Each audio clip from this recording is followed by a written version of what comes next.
I found these square wood pencil holders from Dollar Tree. I grabbed 4 of them, and I'm going to paint all 4 of them with a white. I'm using the Wise Owl Snow Owl, and I'll paint all of the sides and the top rim of the pencil holder. Now, if you don't want the wood to bleed through the white and give it a little stained look, then I do recommend that you prime if using the white. I also found this little square tray. It had 4 dividers. This also came from Dollar Tree. And I painted that entire thing with some Wise Owl dried thyme. Now, of course, you could pick any colors of your choice. And what I like about today's project is all of the products I'll be using beside the paint came right from the Dollar Tree. Once all the paint was dry, I went around and I gave everything a coat of the Wise Owl 1-hour enamel clear. This is just a nice top coat. You can also use the Wise Owl varnish. And we just want to make sure that we protect it, but also give it a nice slick surface for the next step. As sometimes wood can be a little rough, we want to make sure that we can adhere right to this wood. I found these rub-on transfers also from Dollar Tree. I grabbed 2 packs. It's 1 sheet of just this really pretty design. And I'm just going to go around and just cut out pieces of the rub-on transfer. And when I had a section cut out, I removed the white protective backing, and then I placed it down on one side of the pencil holder. And then you can use a popsicle stick to just rub the transfer in.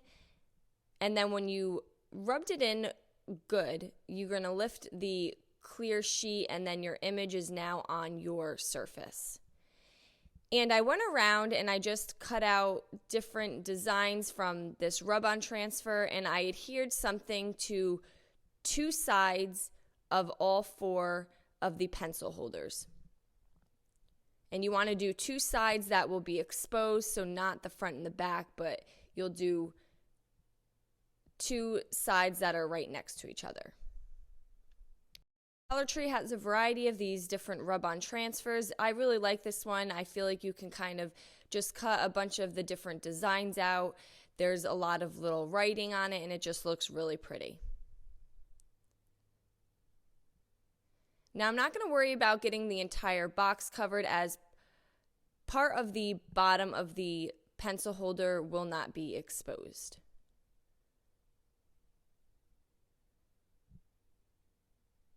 So once I had everything designed and rubbed on, this is what it will look like.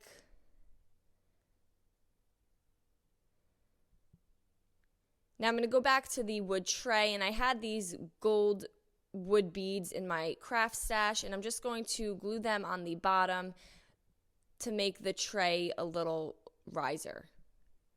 And then I'll take my wood pencil holders, and I'm going to put some hot glue on the bottom, and I'm going to place them inside the tray inserts. So this is where you want to pay attention when gluing down. You want to make sure that the sides with the transfer are the sides that are exposed. And if you choose not to glue these down, I think you could just place them in there as well. If you have other things you want to stand in there, you do not have to fill all parts of the tray.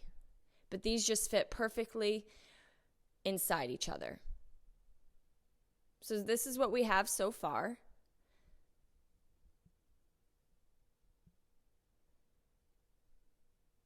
I also got this ribbon from the Dollar Tree, and I'm just going to wrap it around the base here, just placing it in the center, and I'm just holding it down with a little bit of hot glue. And to finish it off, I just have this ceramic knob that I'm just going to glue right in the center of the pencil holders. And there we go. Now we just have this cute little organizer. You could store whatever you want inside, and it all came from the Dollar Tree. I hope you guys enjoyed this video. Paint products, tissue paper transfers, and mesh stencils can all be found on our webpage at chalkitupfancy.com. And don't forget, you can also check out other tutorials on our webpage as well. Have a great day.